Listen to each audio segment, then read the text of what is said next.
Acolyte a toujours dû s'assurer que les Sith restaient cachés jusqu'à la menace fantôme, et le final de la série a finalement expliqué exactement comment la série y est parvenue. Bien le bonsoir, mesdames et messieurs. Nous sommes l'animation de la soirée. À plusieurs moments dans la série, il semblait que les Sith n'auraient jamais pu rester cachés jusqu'à la menace fantôme. L'apparition de Ki-Adi-Mundi semblait être un problème pour l'histoire, puisqu'il était membre du Conseil Jedi dans les préquels. De plus, le massacre de l'étranger dans l'épisode 5 semblait être une preuve concluante du retour des Sith. La série avait clairement prévu ces obstacles et savait dès le début exactement comment les Sith resteraient cachés. Toutes les pièces se sont réunies dans le final et le secret des Sith a été protégé. Le maître de l'ordre joue un rôle important. Essentiellement, le maître de l'ordre est le chef du Haut Conseil Jedi. Ceci est différent du rôle de Yoda en tant que grand maître, car les grands maîtres étaient généralement considérés comme les Jedi les plus anciens, les plus sages et les plus puissants et dirigeaient l'ordre Jedi dans son ensemble. Le maître de l'ordre est davantage un poste politique, car il ne s'agit pas seulement d'un rôle élu, mais également d'un rôle qui oblige le chef du Conseil Jedi à engager des discussions avec des politiciens, différents systèmes et peut-être, plus important encore, à diriger des enquêtes.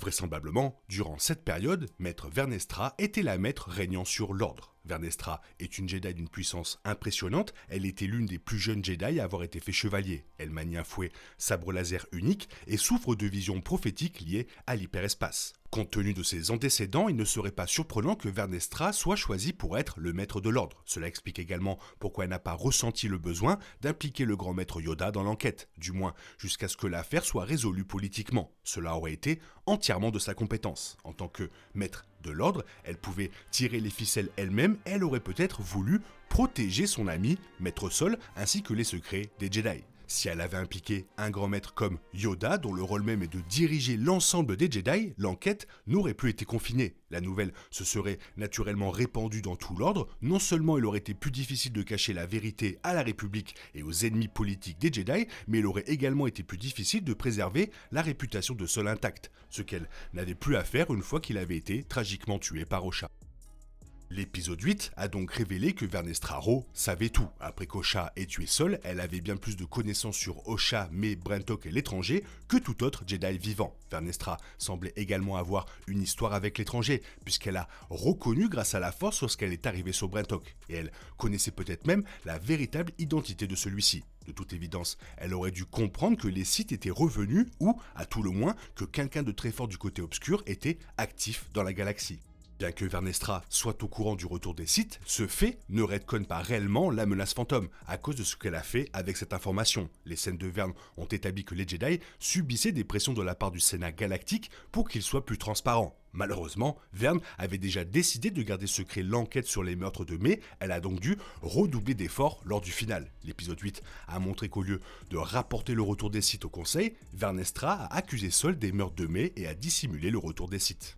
Essentiellement, Verne a piégé Sol et caché les preuves des Sith parce qu'elle ne voulait pas que les Jedi aient une mauvaise image devant le Sénat. C'est probablement plus qu'une simple question d'ego. Le sénateur Ryan Court semblait avoir une vendetta contre les Jedi, et toutes les preuves cachées par Verne de la tragédie de Brentok au retour des Sith lui auraient donné suffisamment de munitions pour attaquer l'ordre. Quoi qu'il en soit, les actions de Vernestra Rwoh ont empêché les Jedi d'être conscients du retour complet des Sith et ont préparé le terrain pour que Dark Sidious surprenne l'ordre tout entier.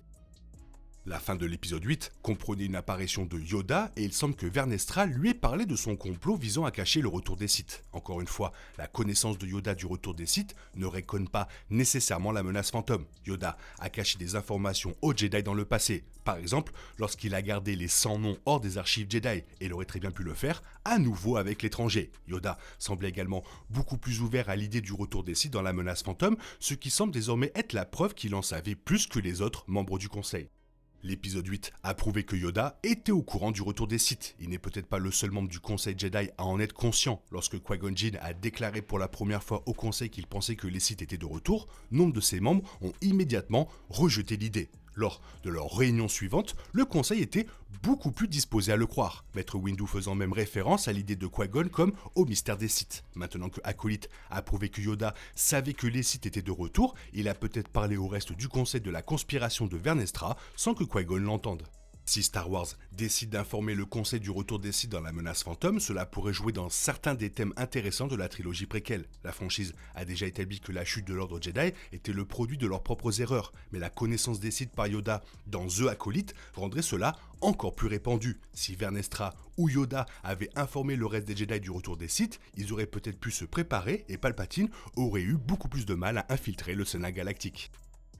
Bien qu'il semble déjà que la conspiration de Vernestra explique pourquoi les Jedi croyaient toujours que les Sith étaient éteints dans la menace fantôme, il reste clairement plus d'histoires à raconter. Vernestra sait maintenant que l'étranger était son ancien padawan et elle a demandé l'aide de Mai pour le retrouver. Bien que cela n'ait pas encore été confirmé, la saison 2 suivra presque certainement Vern et Mai dans leur recherche de l'étranger et d'Osha. Cette enquête donnera probablement à Vern et donc aux Jedi encore plus d'informations sur les Sith et pourrait expliquer encore plus explicitement comment les Jedi ont oublié les Sith.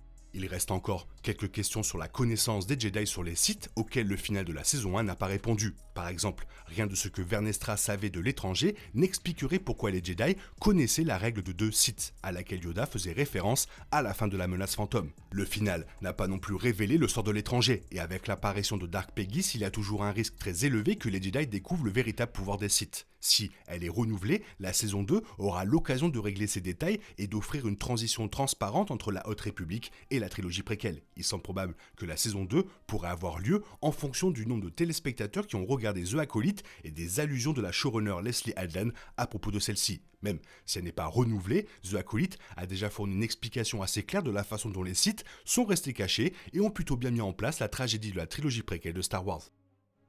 Bien que l'absence de Yoda dans la saison 1 soit compréhensible, son apparition dans les scènes finales lui a sûrement donné un rôle plus important dans une potentielle saison 2. Si The Acolyte est renouvelé, le récit principal impliquera très probablement la chasse de Vernestra et Mai à Osha et à son nouveau maître Sith. Comme il semble avoir été confirmé que l'étranger était autrefois le propre élève de Vernestra, cela pourrait devenir une mission plus personnelle pour elle.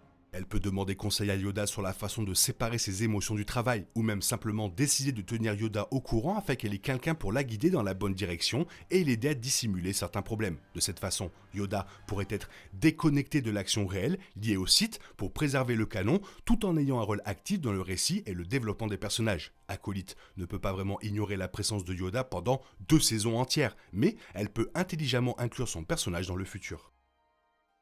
Pour le moment, le canon tient le coup, mais il reste encore des trucs à régler. Toi, qu'est-ce que tu en penses? Fais-moi part de ton avis dans la zone commentaire, sinon il est temps pour toi de reprendre le cours normal de ta vie. On se retrouve bientôt pour une nouvelle vidéo. Bisous bisous, bye bye, que la force soit avec toi. Il est impossible de compter sur les autres de nos jours, on est obligé de tout faire soi-même. Je me trompe? Rien de grave, j'avais tout prévu. Où va le monde, je vous le demande.